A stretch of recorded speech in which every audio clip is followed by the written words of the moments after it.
Hello, everybody. Welcome to a new episode of Tech Can't Save Us podcast brought to you by Literal Humans. As always, I'm Paul David, founder and CEO of Literal Humans and your host. And I'm joined today by Ben Perreau, founder and CEO at Parafoil. Welcome to the pod, Ben. Thanks for having me, Paul. I appreciate it. Thanks. Good to have you on. We're doing the Los Angeles-London connection here. How's the weather in LA today? I'm sorry to say the weather is spectacularly, I think in Fahrenheit terms, we would say it's 73 and sunny, but it's probably, what is that, 21, 22 degrees Celsius for everyone else in the world? Yeah, well, I'm jealous. Last time I was in LA, of course, I brought the London weather with me, and it was like one of the worst storms. Remember that storm in November?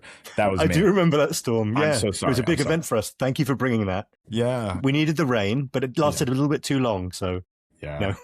And of course, all my meetings got canceled in LA because people were like, I'm not going out in this, so it was, yeah. Yeah, LA doesn't handle rain well, not like London, where we were used to it. Well, next time I'll try not to bring the London weather. Well, listeners, we digress. What are we talking about today? We're talking about enhancing leadership intelligence through cognitive science and AI. That's the topic of our episode today. Yeah. And we're going to talk to Ben, who's the founder and CEO of Parafoil. By way of introduction, Parafoil is a leadership intelligence platform that leverages cognitive science and AI to help people managers evolve into exceptional leaders. They do this by turning leadership from something abstract, the L word gets thrown around a lot, into something that is measurable and learnable. Ben is a product-focused founder with a remarkable background. He spent nearly a decade at SYP Partners, advising Fortune 50 executives. I've never heard Fortune 50, so the top of the top. Fortune 50 executives on culture and strategy, and earlier in his career worked as a journalist at the BBC, Sky, and NME, honing his ability to uncover powerful stories and simplify complex ideas. Parafoil has recently moved from users to paying customers, both individual managers and enterprise clients, and is shipping at pace, which is very, very exciting stuff. We're going to dig into that.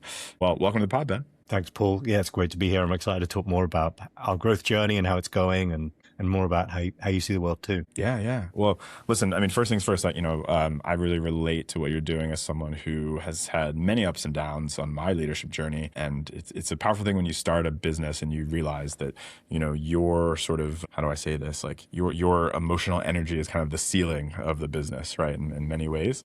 So I'm super curious, talk to us about the landscape in terms of how Parafoil is kind of redefining the standard for leadership intelligence.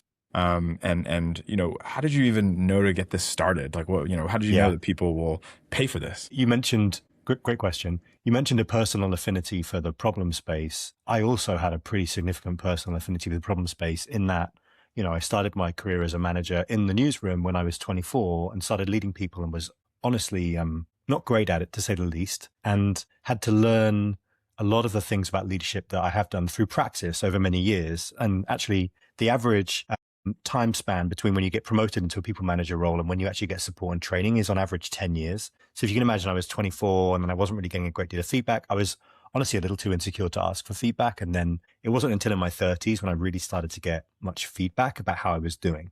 So Parafoil is designed to address that. Most people, their support network is peers, stakeholders, managers, the occasional conversation with their skip boss. But everyone else doesn't really have context for the situation that you're in. They don't really know how your meeting's going, how your conversation's going, what's really happening in those conversations. And so we built Parafoil to actually sit in a way that is unobtrusive. It's not like one of those bots that runs on the side of your meeting. It sits in on the conversation in an unobtrusive way and actually gathers the conversational data and says, how are you leading? What's going on? And we run that all through an AI that's tuned for behavioral intelligence, cognitive science, psycholinguistics, and helps you to shape how you lead after every conversation that you have. So through a faster rate of reps, you can improve. And that's the goal behind Parafoil. It's to get into the actual conversations rather than adjacent to them and then improve directly. Yeah. And so I really appreciate that. Look, I think maybe you tell me, most managers, leaders, like they get to a point where they realize, ooh, like maybe I'm not so good at this, or maybe I'm downright awful in some ways. I've definitely felt that and have seen that.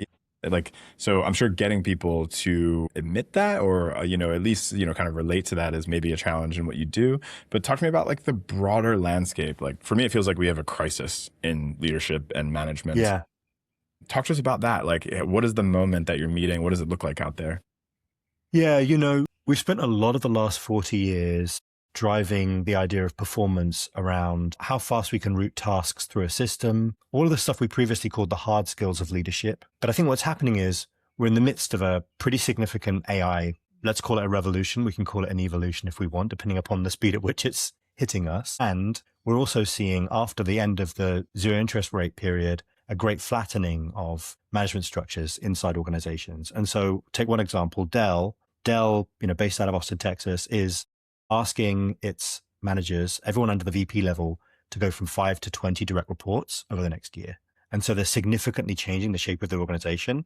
And that's meaning that people are having to spend more and more time managing people in those meetings, having interpersonal conversations, understanding what each of those individual people does and how they work. And it's getting harder and harder to handle the cognitive load of what's going on.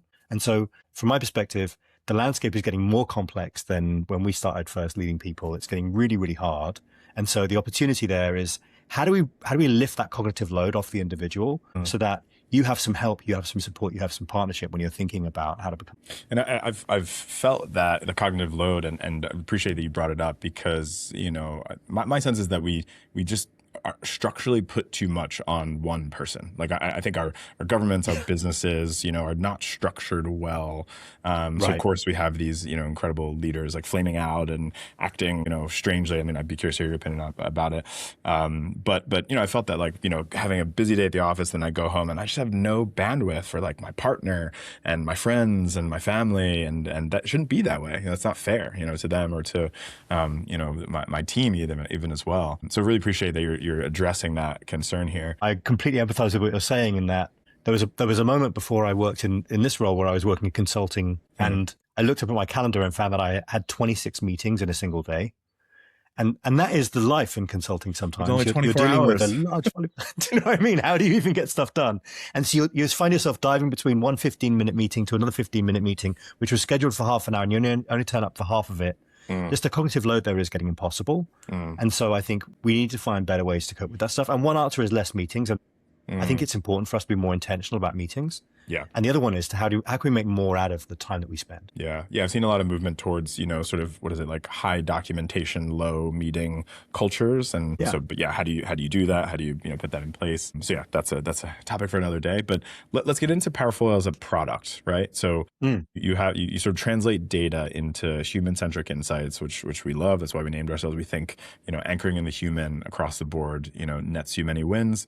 Walk us through the user experience. Like, what happens after a meeting? How does an insight turn into behavior change? Yeah. How'd you build the product? What does it look and feel like? Yeah. Parafoil is a Mac OS app at the moment, and will eventually be an app that you can run on other platforms. You install it on your desktop, it runs in your menu bar. And then when you have a meeting that kicks in, Parafoil comes into life. You'll have selected who your direct reports are already and authorized your calendar. So Parafoil knows when the meetings are. And then whenever you've got a meeting with a direct report or somebody you've already asked Parafoil to analyze, Parafoil will change color, and you'll understand that it's analyzing your meeting. And then afterwards, you'll get a Slack alert or an email telling you that it's been analyzed. Usually takes about 5 or 6 minutes after every meeting you've had. And you get insights into how you did. So you get actionable advice and feedback, which uses pull quotes directly from the conversation and says, in this moment, if you're working on being more of this kind of leader, here's how you could have shifted your behavior on that basis. And we do that multiple times across the meeting. And then we also gather up any of the open loops that you've created in that meeting. And then we hand those off to you at an end of week digest or a start of week digest, so that you can understand which open loops are getting closed and which ones aren't, so that you can start to address your performance more directly. So it's a way for you to be able to understand how you're doing after every conversation, but then also to be able to get access to feedback in that moment. And so the Parafoil dashboard includes actionable advice, all of the open loops that are happening. And then we're about to release a feature, I haven't talked to anyone else about this yet, called Ask Parafoil. And Ask Parafoil will allow you to go back through all of your conversational data with any one of your team and allow you to have a conversation with Parafoil about how you're doing. Like, all of my meetings with this person seem to run over. Why is that? Or I feel like we have a lot of open loops in this corner of my team, and I don't understand why we're getting them done. Or help me write a one-to-one agenda for my next one-to-one with this person on the basis of all of the conversational data that you've got. So you can start to help Parafoil get into your work more easily and get it to kind of lift some of the stuff that's really challenging for you out of it. That's really interesting. Well, thank you for that. We love a product feature announcement on the pod, so we get some nice news there. Would love to kind of dig in a bit more on the product and understand how this is a perennial theme that comes up, balancing product thinking with kind of human understanding to kind of design a system that really improves business outcomes, but also team well-being. How does your team think about that? Yeah. We always built Parafoil with the manager in mind first. And one of the things that's really important with a product like Parafoil, which is gathering conversational data at work, is how good is your information security and how good are your privacy policies to make sure that everybody understands the quality of privacy that their data is being held by. And so we've always been a privacy first company. We've always been an InfoSec first company. We have SOC 2 Type 2 compliance, which allows us to make sure that we're being held up to rigorous security standards when it comes to that data. But when it comes to the actual product design itself, we wanted to make sure, one of the great things about using your computer, using your phone, is it's a private space for you. It's a space where you have your own content, your own data. Increasingly, that's a place where you have your own relationship with what's going on.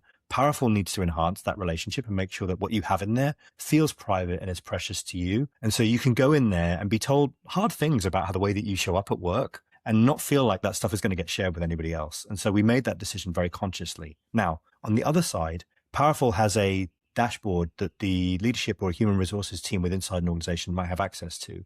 We've made very conscious decisions to make sure that anything that's rolled up into there is empirical and only available when the population of the team is bigger than 10 people, so that nothing anonymous can be revealed. We don't share any transcripts with anybody individually, including the managers. We don't share anything individual about anybody, so it doesn't become another surveillance tool. It's really important that Parafoil doesn't become like another way to measure performance of an individual inside an organization, but it does become a way for you to say, hey, all those pulse surveys I'm running, all of those things where I'm going in and saying, how are we doing as an organization every quarter? It's really annoying to get everyone in the organization to fill out pulse surveys and to fill out, all of these questionnaires. And so Parafoil lifts the ability for you all to do that and understand, how is the organizational change that I'm making doing? How are we doing in terms of the rate of velocity around these new leadership behaviors we're putting in motion, that kind of stuff. And so we do that stuff empirically for organizations so that they can understand the culture change that they're driving through the org.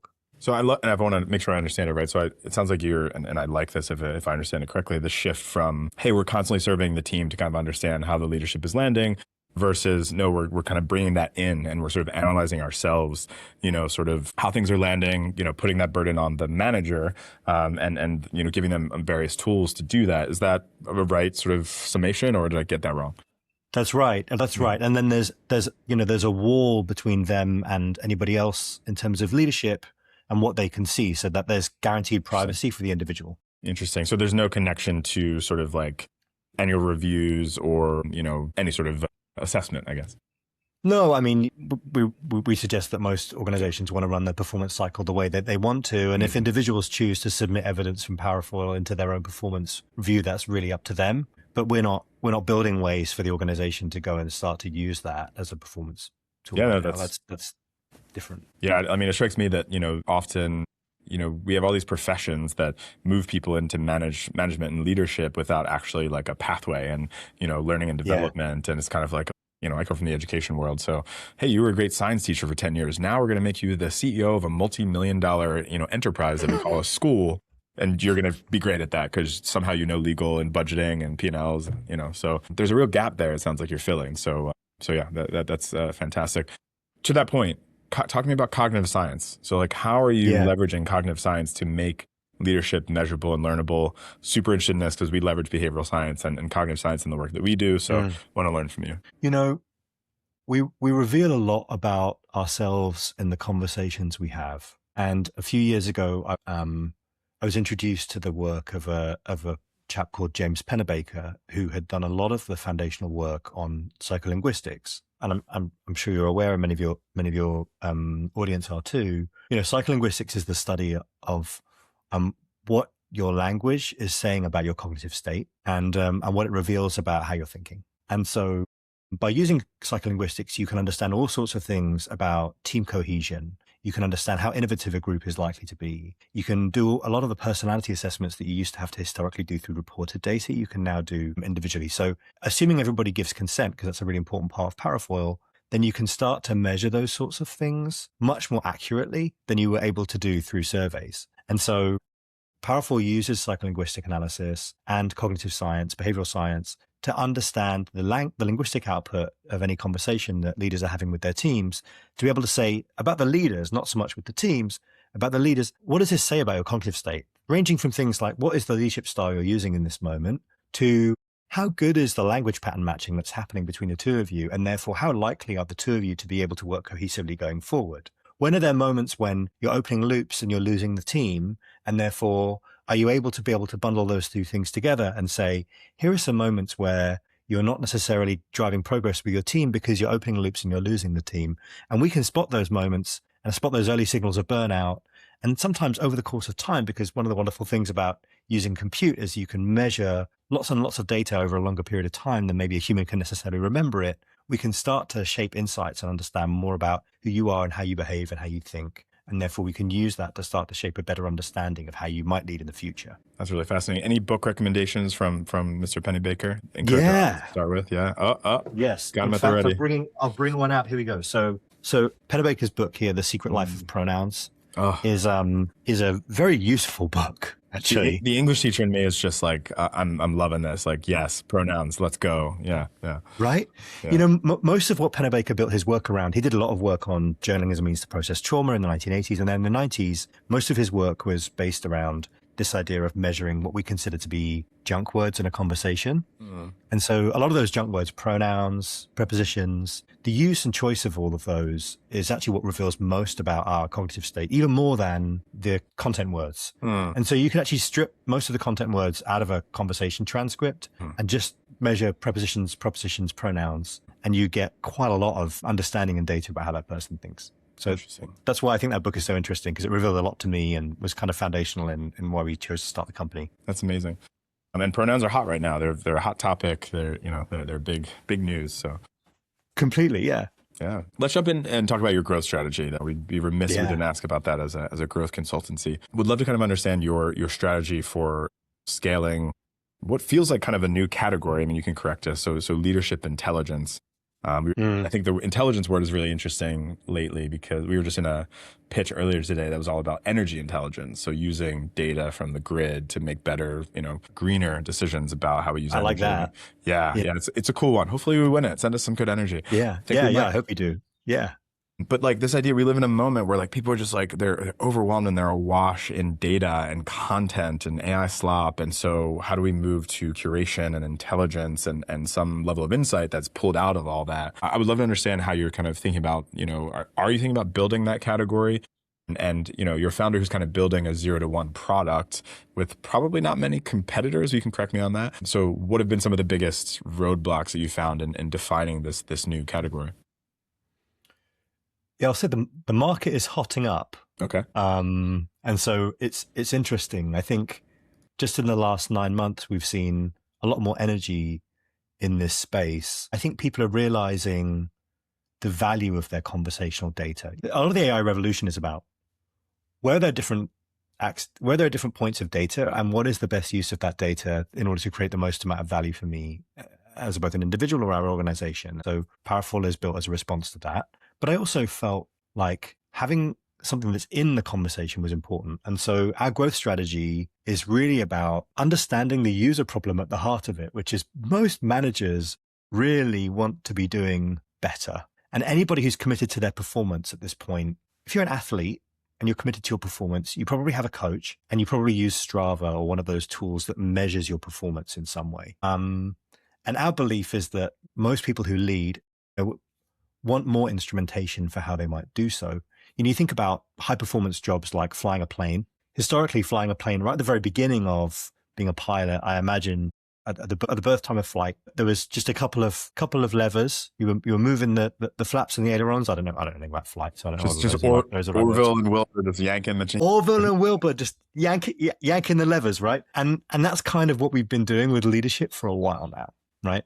And so you go into a modern cockpit today where performance and the ramifications of it are really important, and you have a level of instrumentation that I couldn't fathom, and actually you have to be very highly trained to do so. Our belief is that leadership is somewhere in between the two of those things, but not in the former. And so we're building a performance layer so that you can understand how you're doing better. And our understanding, based on the conversations we've had with most managers, is they also want a better performance layer to understand how they're doing and to be able to have the cockpit for leadership. Also, I think one of the emerging forces in AI is a lot of AI is starting to route tasks. The traffic cop of work is about routing tasks through a system. And I think that stuff is becoming less and less important at work. honestly. And we've spent most of our time over in that space, and then we've marginalized all the rest of leadership towards what we used to call soft skills. Now I think we recognize that maybe soft skills might be the skills that matter the most. And, that's why I love that your company's called Literal Humans, because I think, the humanity in the work is becoming increasingly more important. And the stuff that always used to be there in the past is becoming less important. So we have spent most of our time building a product that people want. And, we spoke to early career managers very early in the process. We've spent a lot of time really trying to understand what they need, what they want, what makes them think. And then from a go-to-market strategy perspective, we started off just targeting managers as individuals, but we hit a weird roadblock about 9 months ago where I was having conversations with managers and I said, do you want to use this? And they were like, absolutely. Let me just go and talk to the HR team about it. And I was like, okay. And as an entrepreneur, I don't understand people who like to go and seek permission. That was just part of Oh my gosh. Tell me about it. Yeah. So I was like, okay. So I went to go and I realized there were a couple of things standing in the way of us being successful. One was we needed to go and make sure that our information security and privacy was good. The other thing was we needed to go and build something that was compelling for the HR team as well. And so that's how we ended up rebuilding Parafoil last summer into a product that was both for the organization and for the manager, and created enough privacy and safety between the two of them that they could both benefit from the output of the data that was happening between the two of them. So yeah. I love that, because in our work, we talk a lot about, you got your ICP, usually the company, right? And then you've got your IBP, your buyer profile, and you've got your end user. So you were kind of building and focusing on them, but also there's the buying committee. Who are the different people, Linda in HR and Mitch in the finance office, and, maybe it's John in the COO's office who need to approve that sale or that partnership to get to the end user. And from a human perspective, how do we deepen and really understand? Because B2B, I think people get it wrong. It's actually, like, I would argue, more emotional than B2C. Right? B2C is like, right? B2C is all like, it's my lizard brain. Do I want the McDonald's with the red and the yellow and the burger and fine? But B2B is like, my career is on the line, my reputation. This is millions of dollars from my company. This is like high stakes stuff. So I think we kind of fool ourselves when we pretend that B2B is not human and emotional. That sounds like just to build on that, I think B2B is a high bandwidth relationship, right? And in that high bandwidth relationship, there is an opportunity for things to be successful or fail on the basis of whether or not you have successfully built a relationship with somebody else. And so just to reinforce your point, I think it is a very emotional, very human thing that you're doing when you're choosing what software you want to buy. I try to frame it for our team in this way. Like, I mean, we work with mostly tech for good businesses, and these are salt of the earth people who could be making bajillions, wherever else. And they're choosing to build products that, make, contrary to the name of the podcast, they actually are saving the world, right? And making the world a better place. And it's a sacred duty when they come to us. They're like, we want you to help us grow. And so there's the financial piece of, like, if we don't do our job, it's harder for them to put food on the table for their families. So, like, we got to take that really seriously. And then there's the sort of double bottom line, sort of SROI piece of, like, they will not have the impact on women in sub-Saharan Africa, or, kids in America who are struggling to read, or, managers who are struggling to manage people in the workplace. Like, you need to think about both of those, and we have to take our jobs really seriously in what we do, doubly so. So I really try to impress that on the team of, like, that is a sacred responsibility that we have to get up every day and do our best for our clients because of that sort of double bottom line piece there. And it's a lot to take on, but I think it's important. It's why we do what we do. You have aligned incentives in that way, right? I think it makes sense. Yeah, and I think it's a privilege that we get to work with folks who can, like, pay relatively well, but also they're making the world a better place. Like, that's amazing. That's a dream. I love that you're able to set that vision for your team as well. I think it really, really matters to be able to do that, because it's really important to be able to understand the purpose in your work. I could be better about it, and I think it's about reminding and repeating and constantly reframing and bringing those examples that I experience from the sales process or with clients into the team. Because I think sometimes for them, it's like, I'm focused on design. I'm focused on writing this blog. I'm focused on this, and it's like, how do I contextualize that? Digging into the growth stuff, what is currently your primary lever for growth right now? Is it kind of like bottom-up adoption? And you mentioned bringing in the HR team. Are you going in top-down as well, trying to engage the C-suite and the higher-ups in HR? What does that look like? We have a lot of managers who choose to use the product just as individuals. The rebellious misfits, I guess, in the organization, who really are dedicated to their performance, are using the product. Tempered radicals. don't know if you've ever heard of that. Tempered radicals. Love that. I think it's Amy Edmondson. Check me on that. But tempered Okay. people inside organizations who are actually like facilitating cultural change. But yeah, it's a great framework. Check it out. I've never heard that. That's cool. I will definitely go and check it out. Yeah. So we have a few of those tempered radicals in the organization, and sometimes that will mean we end up getting a call from the HR team or someone. Hey, a few of us are using this thing. What's that about? So that's been a great method for us. The other one has just been getting to know folks in the learning and development community and recognizing, I used to work for SY Partners, the consulting firm, recognizing that many of the challenges that organizations are facing are around leadership behaviors, culture change, organizational transformation, I guess, is the big umbrella word for all of that stuff. And when organizations are in search of that stuff, it's great to be able to do something at the C-suite, but what does it look like to actually instrument for that change and build the infrastructure you need to make sure that you're measuring for that change over the long run? And so most of our conversations have come about from people who are in that moment. They're saying, hey, listen, we want to go from A to B as an organization, which means we have a from to culturally and functionally and in terms of our performance. And therefore, what does it look like to be able to instrument for that so that we know? Because revenue, organizational performance, share price, all those things are trailing indicators of success, right? Whereas leading indicators of success are, is my culture ready? Are we doing the right things from a performance basis? Behaviorally, what's happening inside the organization? Once the synapses of the organization start firing in that way, that's when you know you're starting to build a performant organization. But up until this point, it's just not been possible to instrument for that stuff. Super interesting. Related to that, I mean, you've got this great phrase. You made the case that soft skills are becoming a hard constraint in an AI abundant world. That's an amazing line. Oh, you put it better than I did, I think. Was that us? Okay, well then I'm going to give it to you.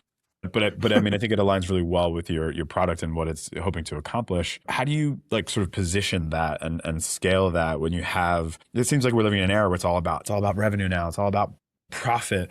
The venture space is crazy. How do you tell the story to investors or to customers that actually this is the thing to focus on? Yeah. I think you just have to look at the way that the AI story has played out just this year. I mean, and the speed at which it seems to be accelerating. We've gone from a place where I think last summer, maybe we were starting to fall into a bit of a pit of despair and wondering, hey, can these LLMs really drive value in our organization? And there's been a little bit of a moment, I think, where the markets have also started to reflect that a little bit and gone, is this what's happening? But actually, if you're somebody who's building and tinkering, you've seen things like Claude Bot over the course of the last 3 months. You've seen how agentic workflows have changed. You've seen how we're starting to build towards a world where, at an almost API layer, using, this doesn't need to be a deeply technical conversation, but using model context protocol, data becomes more and more interoperable. And therefore, all of the stuff that used to just be tasks, if it doesn't require judgment or discernment or empathy or some kind of decision that's got a human element to it, it probably will be something that humans just won't touch in the future. And so our job now is to move on those kinds of levers and not spend quite so much time in the, hey, I managed to put the document in the mailbox at the appropriate time. And I think, anybody who sees that coming is hopefully starting to think more about soft skills as the hard constraint around, I'm going to borrow that phrase, by the way, I think it was you, soft skills as the hard constraint for performance in an organization. And so I think you just have to, we're building the company for next year, if you like. And I think it's as soon as that things are going to start to shift. Yeah, it's interesting. It's something I always say to my team too, is like when you hear me talking, remember that I'm almost always talking about tomorrow. And I think that causes friction a lot because they're like, we're in the weeds right now and things are crazy, blah, blah, blah. And you've got these wild ideas. And I'm like, guys, like my job is to lead us to tomorrow. And I know that's an inherent friction between us. But you want me to do that, especially from like a sales perspective, right? But also organizationally. So I think that's, it seems like you're doing that structurally, with how you're thinking about management and leadership, and you're dragging these various sectors into a better sort of tomorrow for leadership. Yeah, maybe this resonates with you, maybe it doesn't. Most CEOs have a contrarian perspective on a couple of things, and they've kind of built the company around it. And I think you and I probably have some similarly contrarian perspectives about the world. But, for some people, they're very contrarian. And I think you have to maintain that. And that's why so much of yourself is in a company that you're continuing to build, because you almost have to get out of bed every morning and say, what is contrarian about the world today? What do I believe that is that nobody else believes about the world today, and what am I going to go and do about it? And I think that's part of the work of leadership. Yeah, I mean, that's one of my favorite things is I get to talk to folks like yourself, almost every day as clients, partners, prospects and podcast guests who they get up every day and they're like, I want to fix this thing. And here's my unique take on that thing. And I'm laser focused on that thing. I just think it's so cool to see people just key in on something that's affected them or their families or they've seen out in the world. And they're just like maniacal about, taking it on. And it's beautiful. I think it's a part of the human spirit that I really love to observe and bear witness to. I love to bear witness to it too. And it's so fun when you can also see that in your team and you start to see people come to life in that way. Yeah. Never underestimate somebody with a chip on their shoulder. Yeah. And I think it's really, really great to kind of meet, people who feel like they have a chip on their shoulder in one way or another. Definitely. Want to wrap up here with just a final question about your journey. You've had this incredible mosaic career. You were a journalist. You had a number of years at SYP Partners, advising world leaders and kind of on purpose and vision. We'd love to just understand like how you've brought all that together into Parafoil, and you talk about building teams and products that last.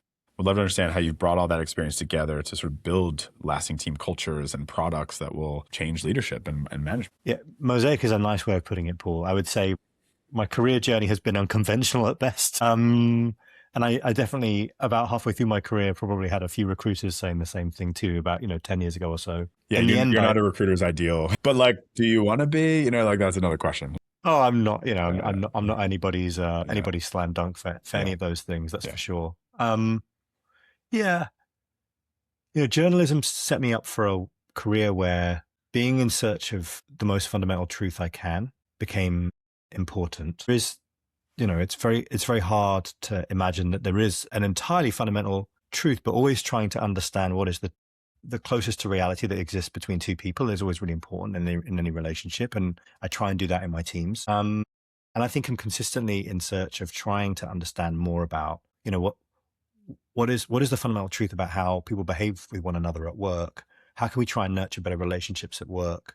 In journalism, that was about people in general and understanding how people work and how they tick. In product management, as I learned to be a good product manager, that was about understanding human behavior and how human behavior relates to products. And I think we're in a fascinating era in terms of how that's developing. And now as somebody who's building a business, I'm trying to do that more and more with my team and also with the relationships we build with organizations. And so I think the thread there for me, the thread that runs through it all is really about trying to get closer to truth insofar as it exists between those two people and what reality is for those two people. And so I'm working on that consistently, I would say. That's a work in progress, as I am as a leader. Yeah.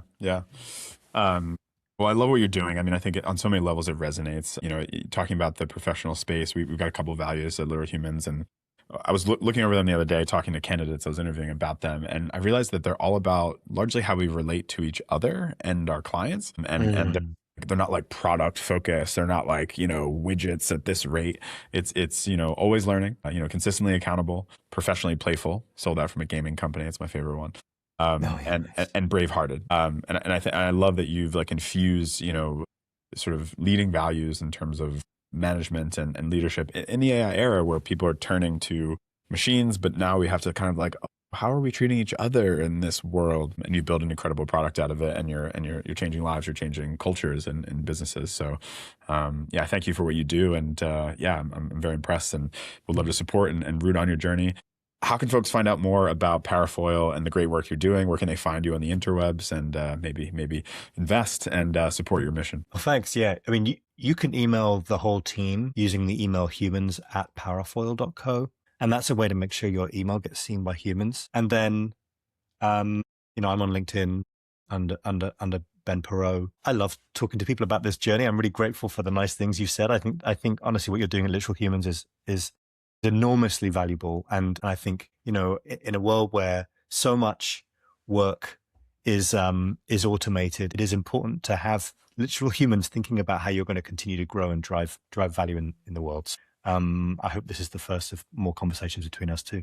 Absolutely. I think it will be. Well, thank you. It's been a great conversation. Everyone who's listening. It's another great episode of Tech Can't Save Us podcast with Literal Humans, joined today by Ben Perreau, founder and CEO of Parafoil. They're doing amazing work, enhancing leadership intelligence through cognitive science and AI. I think at some point we'll have you on for a part 2 to talk about, more case studies and stories of impact that you had, because it sounds like you've already had some and you're on the road to even more. So thanks for your time today, Ben. Would love that. Thanks for having me, Paul. And for our listeners, please, as always, give us a 5-star rating if you can. I think the conversation with Ben has been worth it. And then give us a review so we can keep bringing amazing founders like Ben onto the pod. Thanks, everybody. Have a good day.